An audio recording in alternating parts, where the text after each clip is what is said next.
Hello ladies and gays and straights if you're here. I'm Chris, aka ChristopherJMUA, and welcome back to my channel. Or welcome, in case you've never been here, of course. You might not have. Today we are trying the Makeup Forever HD Skin Foundation. This is the last foundation in my stretch of new foundation launch reviews. If you'd like to see all of the other new foundation reviews, just take a step back in my channel, look through my previous videos within the last month, and you'll see a bunch of foundations. But let's add this one to the collection. So if you'd like to see how it looks on the skin, how it applies, how it mixes with other products, and how it wears, then stay exactly where you are because we're getting into it right now. Right now. Oh my God. My caffeinated drink mix is taking over my body! Yeah, the Makeup Forever HD Skin Undetectable Longwear Foundation is $43 and I got mine from Sephora. It's available in 40 different shades, has a liquid formula, a natural finish, is waterproof, and long wearing. The new and improved version of Ultra HD Foundation is powered by technology that enhances performance and undetectability for skin that looks like skin under any light. Comfortable and easy to apply, this medium to full coverage foundation flexes with skin for no caking or settling into lines. HD Skin is vegan, non-comedogenic, waterproof, sweatproof, and comes in more sustainable packaging. Now I have already prepped my skin with moisturizer and primer. I've used my favorites, of course. If you've been here before, you already know, but the Winky Lux Whipped Cream Primer to fill the pores, the Bobbi Brown Vitamin Rich Face Base to plump up the skin and really hydrate beforehand, and then this little sample of the Bobbi Brown Eye Repair Cream I got from Sephora, and I've been using the heck out of that stuff. Now I found the suggested usage on the Sephora website for this foundation quite interesting because they give you a few different suggestions for different types of finishes and coverages that you might like. So they say, for sheer coverage, apply with your fingers starting at the center of the face and blending outward. For medium coverage, apply one pump of HD Skin to the back of the hand or directly onto a brush. Start applying in the middle of the face, blend and stretch the foundation outward until desired coverage is achieved. And then for extra coverage, apply one pump to the back of the hand and apply with a damp sponge. Lightly tap and stretch foundation onto the face, adding coverage where necessary. And I feel like little tips and tricks like that on the website are so important for people because you might not know how this foundation is going to perform the way you normally do your foundation. So it's really cool that they give you the 3 different options essentially so that you can know what method you use is going to give you what kind of coverage and finish. Now I've already pumped out one pump onto my little glass palette here. I always like to do that at the beginning of the video so you can see how wet the foundation is and see how quickly it runs down. This one is pretty thick. It's not very wet at all, and I did shake it a lot before I tried to pump it out. For today's makeup, I'm definitely not going sheer coverage, so I'm not using the fingers, but I am gonna go a little bit more on the medium coverage, not quite to the full. So I am naturally going to use a brush and just pick up the pump that I've already pumped out. There's no way that's gonna cover my whole face. There's no way. But let's see. We're gonna start down the middle, just like they say. Oh, it's very fragrant. Or the brushes? No, I just got these brushes, so they definitely don't have my brush shampoo on them. Is that the foundation? Maybe it's not the foundation. It doesn't smell bad though. It doesn't smell like that foundation kind of smell. It almost does smell like there's fragrance in it, but it's very subtle. There's not a lot. There's a ton of silicone in here though. So this is definitely an oil-based foundation. And citric acid, titanium dioxide. So there's SPF. It doesn't say there's SPF. I guess I don't see any added fragrance. So I don't know what I'm smelling. I think this shade is just a little bit too dark for me, but as long as it doesn't oxidize, it should be okay. Something smells so good. All right, well, the one pump did not go very far at all, but where I did apply it down the center of my face, it is super, super skin-like. You can't tell that I put anything on. And it did sort of correct a little bit of my redness up here, and of course the redness down my nose. Where I put the foundation, it did actually help a little bit. I'm just really impressed at how it doesn't look like any coverage, if you know what I mean. It just still looks like skin. It doesn't even look like a tinted moisturizer. It just looks like my skin is nice. That's it. Let's still take one more pump. I think that's actually the first full pump I got out of it, because the first pump was kind of the half pump that you get with your first pump out of a foundation. And this time, can you see? Yeah, you can definitely see the little spot there. I feel like that's where most of the foundation is right now, is inside the brush in that spot. So this time I'm gonna kind of mush all the foundation into the brush. That way I can get a little bit more coverage spread evenly and not just on that center part.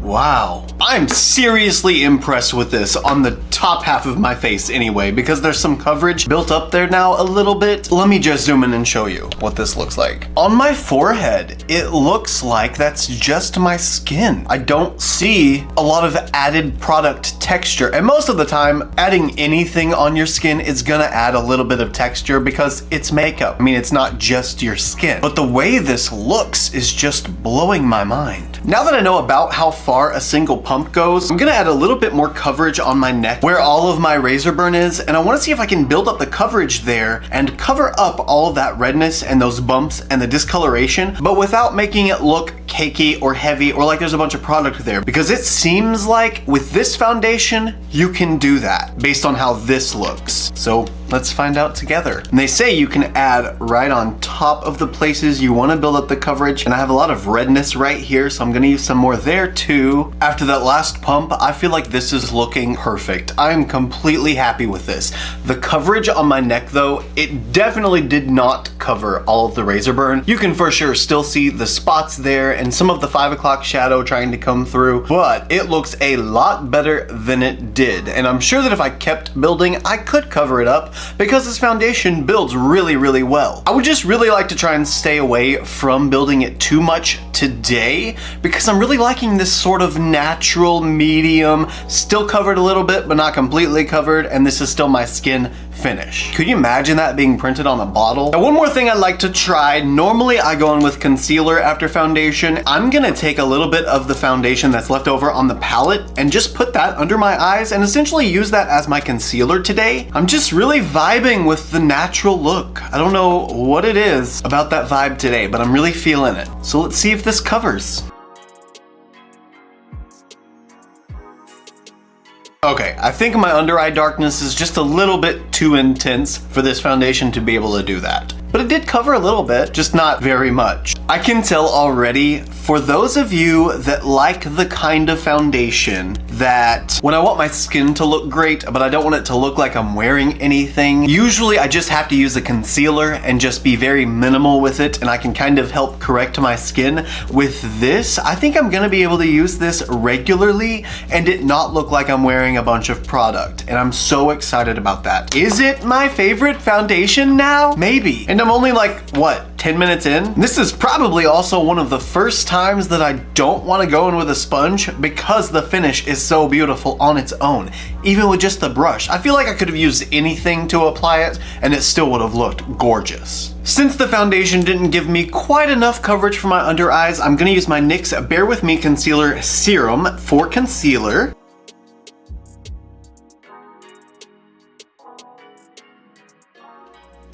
Luckily, the concealer and the foundation play nice. So now I'm going to set my face. For loose setting powder and my under eyes, to set the concealer, I'm gonna use the OPV Beauty London Loose Translucent Setting Powder. There's a ton in the lid, so I'm trying to be very careful. As well as the e.l.f. Perfect Finish HD Powder. I thought this would be appropriate because HD, why not have HD skin? For bronzer, I'm gonna do something I never do and practice moderation. I'm really liking, like I said earlier, I'm really liking this light, airy, fresh application. It's all about the skin. So using the Huda Beauty Glow Wish Soft Radiance Bronzing Powder in the shade Light, I'm just gonna bronze the skin a little bit. I'm more so talking to myself. When I say a little bit, I'm commanding myself. I'm putting it out into the universe that is what I'm doing. Maybe I'll stick with it. Light bronzing. Light. Just gonna add a little definition. Look at me go. Barely bronzed. I love it. Now for some blush. We're gonna use the Misho Beauty Blush palette. I just got this in Ipsy. If you haven't watched that unboxing yet, I'll leave it linked right up here if you want to check it out. And I'm gonna take the slightest bit of this Madam shade. It's just very light, very natural looking, very fresh, and that's what we're going for. Come on, Miss Madam Blush, don't fail me now. That is a gorgeous wash of color. It looks really, really natural. It's just bringing back the color to my skin. Now we're gonna lock everything in with the Tarte Double Duty Booty Stay Spray.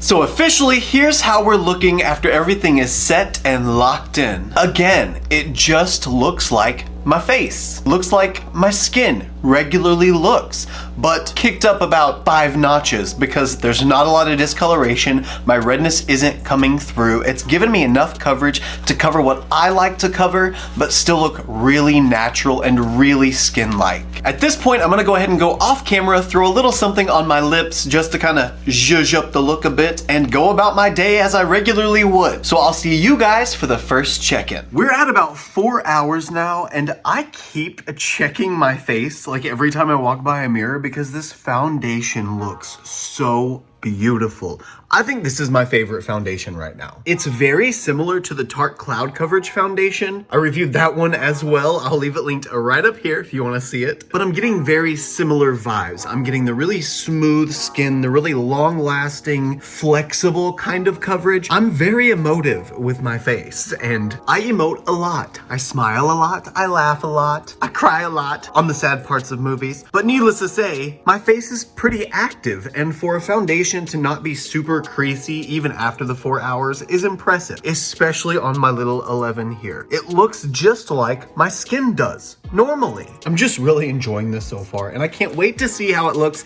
after the 8-hour mark. If we get to the 8-hour mark, we'll see. We have hit the 7-hour mark. It is now time to take my foundation off, but first let's check it out. Now I did actually start to break a sweat earlier when Mark and I were sitting in the hot tub, so if there was gonna be any movement from water, it would have been because of that and with that. But looking at it close up, I see literally nothing has moved. It still looks just as flawless as it did when I put it on. In fact, I feel like it's worn a little bit better as it's gone. It seems like it's kind of melted in a little bit more and just sort of worked with the movement of my face. But because it says it's waterproof, I need to find out just how waterproof.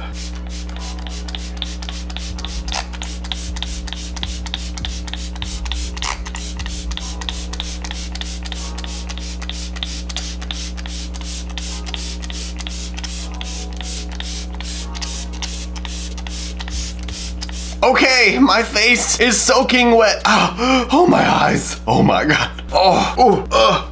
Okay, better. Wow. Eye creams, face creams, and serums do not do too well in the eyeball. But the foundation still hasn't moved. It is very soaking wet, but it hasn't moved at all. So let's just whip out a clean paper towel here. And while it's really, really wet, let's see what half the face does. Well, that's a cute look. I like this. It's very devil-may-care. And do we have an entire face copied? I mean, you know, that's not nearly as bad as I would expect it to be. That really looks like mostly water diluted with a little bit of foundation. Might even be mostly setting powder. I can see though that it did come off my skin somewhat right here. Well, unless that's my blush. Let me look close up before I say that. Yeah, it definitely did come off the skin a little bit. It is for sure right in this area where it's just kind of copied off. I don't know if I would call that waterproof, but then again, how often are you gonna be spraying your entire face with water and then putting a paper towel to it to see if it comes off? Because if we look at this side where I haven't touched it at all with the paper towel, it's drying perfectly. It's drying like it was right before that.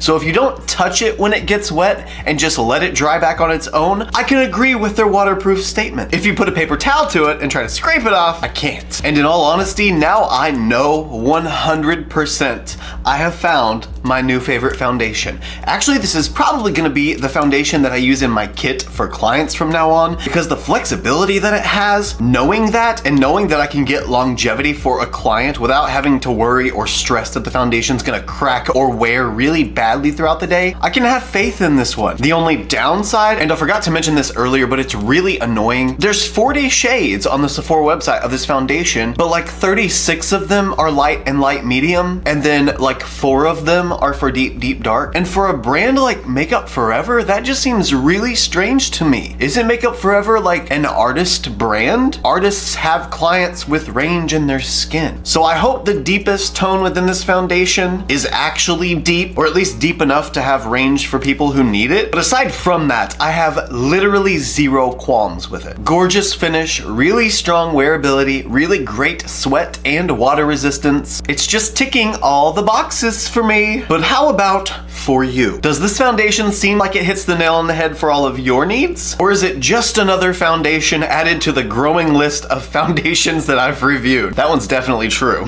Either way, let me know down in the comments. Let's talk about it. You guys know that I'm always hanging out down there with you. If you enjoyed this video and you like foundation reviews, makeup reviews, PR unboxings, collaborations, challenges, pretty much anything related to beauty, we would love it if you joined the family here and hit the subscribe button. Also, if you'd like to see any of my looks, you can follow me on Instagram, Twitter, Snapchat, and TikTok. My username is the same for everything. It's just ChristopherJMUA. And if you gain nothing out of this video, if you gain nothing out of any of my videos, then please at least gain this. And that is to always remember and never forget that you are absolutely beautiful. And I love you guys. Bye.